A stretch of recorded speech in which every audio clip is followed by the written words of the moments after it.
pensées de la nuit. C'est le peintre Bordua qui fut son professeur, qui lui a insufflé cette ardeur. Jean Le Tartre est devenu réalisateur de télévision par nécessité. Il aurait préféré se consacrer à la peinture et à la sculpture. Cet homme polyvalent était mon cousin par alliance. De l'avoir côtoyé fut une manne tombée du ciel. D'une grande simplicité, il savait être à l'écoute des autres. Jean fut professeur en arts plastiques à l'Université du Québec à Trois-Rivières et il reçut 2 prix Wilderness au cours de sa carrière, prix qui est décerné au meilleur film original présenté à la télévision publique canadienne. Étant proche de la nature, enfant, ses parents avaient un chalet à Lillet. Il partait souvent à pied jusqu'à Saint-Jean-Port-Joli, près de Lillet, afin de voir travailler les fameux sculpteurs Bourgault. Il a beaucoup appris d'eux. Étant moi-même originaire de Lillet, nous partagions notre admiration devant les beaux paysages de cette région de Chaudière-Appalaches. Il a toujours aimé mieux la campagne que la ville. La maison de Jean à l'île Verte était devenue le nid où il pouvait faire éclore ses œuvres. Fidèle à la fibre familiale lors de ses reportages pour Radio-Canada ou dans sa période de vacances, il ne manquait jamais d'aller saluer ses cousins d'enfance de la famille Paquette à Lillet. Voici quelques extraits des récits de Jean Le Tartre tirés de son livre « Fragments Jean Le Tartre vu de l'intérieur ». Le chat de Valère. Je vous présente aujourd'hui Le chat de Valère, une histoire entièrement vraie à 50%. Il s'appelait Valère. Comme il bégayait tellement, il ne réussit jamais à faire la grande demande aux filles du village. Il n'avait donc qu'un chat comme ami.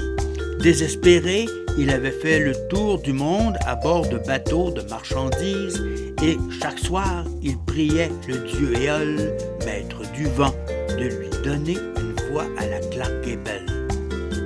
Après des années de bourlingage, il prit sa retraite dans la maison qui était la maison de son père, qu'il avait lui-même reçue de son père, qui lui aussi bref, la maison de la famille à Valère.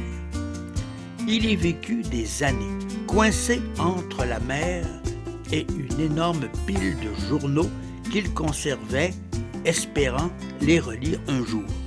Et son énorme chat gris acier qui ne parvenait pas à miauler. Assis dans sa berceuse, il regardait le montant ou le baissant de la mer tout en berçant inlassablement son compagnon félin. Puis un jour, le baissant se retira en emportant la pauvre vie de solitaire de Valère, laissant le chat muet, seul dans la maison de famille. Valère laissait tous ses biens à une voisine, aussi grincheuse qu'une cironde, en échange qu'elle nourrisse son chat jusqu'à son dernier ronron.